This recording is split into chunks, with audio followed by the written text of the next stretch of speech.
ہم جس دنیا میں رہتے ہیں یہاں انسانوں کے علاوہ دیگر بے شمار مخلوقات بھی آباد ہیں، اگرچہ بے شمار افراد ایسے ہیں کہ جنہوں نے ان بیان کردہ اشیاء میں سے کسی ایک کو بھی دیکھا نہیں ہے، کہ ایک مخلوق ایسی بھی ہے کہ جسے اس کی اصلی حالت میں ہم اپنی آنکھ سے تو نہیں دیکھ سکتے۔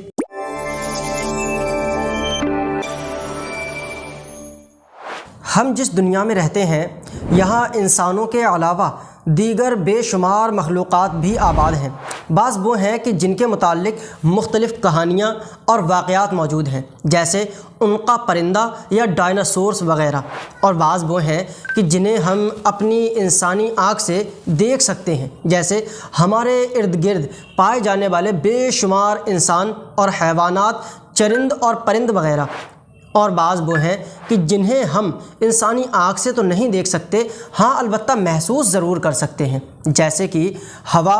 اور خوشبو اور بدبو وغیرہ۔ قابل توجہ بات یہ ہے کہ شاید ہی کوئی ایسا شخص ہو جو یہ کہے کہ چونکہ میں نے ہوا کو نہیں دیکھا ہے اس لیے میں اسے نہیں مانتا، میں خوشبو کو نہیں مانتا کیونکہ میں نے اسے دیکھا نہیں ہے، بلکہ صرف محسوس کر لینے پر ہوا کے وجود کو تسلیم کر لیتے ہیں۔ اور بعض وہ ہیں کہ جنہیں مختلف آلات کے ذریعے ہی دیکھا جا سکتا ہے، کیونکہ انہیں بغیر کسی آلے کے دیکھنا انسانی آنکھ کے بس کا کام ہی نہیں ہے، جیسے کہ ہمارے گرد و نواح میں پائے جانے والے ان گنت جراثیم، ہمارے خون میں پائے جانے والے ہیموگلوبن، وائٹ سیلز، جسم میں پائی جانے والی بیماریاں، کیلشیم، پروٹین اور وٹامنز، کس کی کتنی مقدار موجود ہے، کس کی کتنی کمی ہے، یہ سب چیزیں وہ ہیں کہ جن سے انکار نہیں کیا جا سکتا، اگرچہ بے شمار افراد ایسے ہیں کہ جنہوں نے ان بیان کردہ اشیاء میں سے کسی ایک کو بھی دیکھا نہیں ہے، لیکن پھر بھی ہم سب مانتے ہیں کہ ان کا وجود ہے۔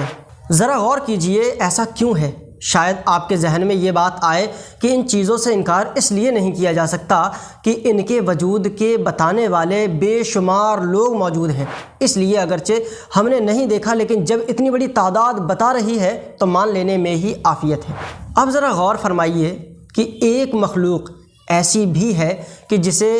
اس کی اصلی حالت میں ہم اپنی آنکھ سے تو نہیں دیکھ سکتے، البتہ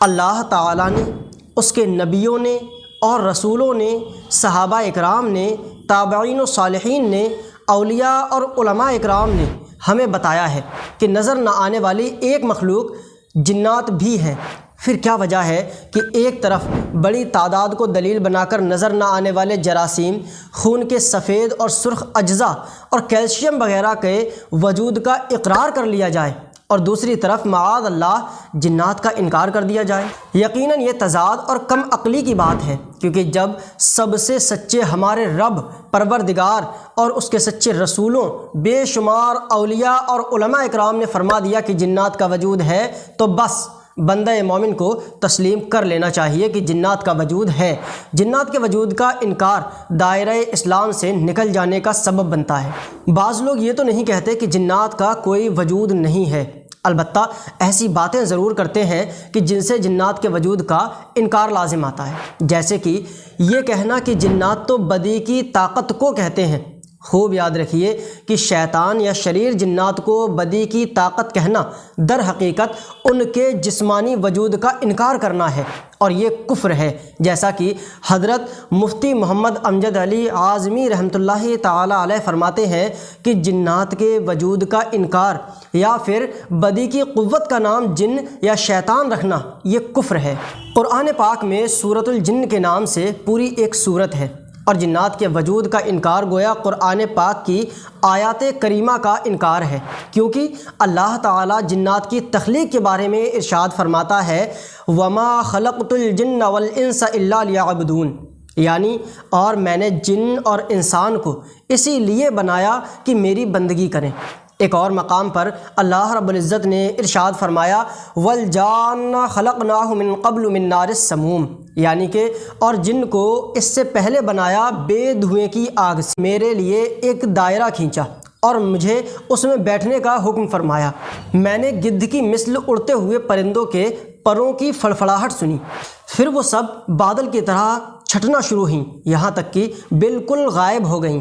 یہاں تک کہ میں نے سنا کہ آپ جنات کو عصا مبارک سے مارتے ہوئے ارشاد فرما رہے تھے کہ بیٹھ جاؤ۔ میں نے عرض کی جی ہاں، میں نے کالے رنگ کے کچھ آدمی دیکھے تھے جن پر سفید کپڑے تھے۔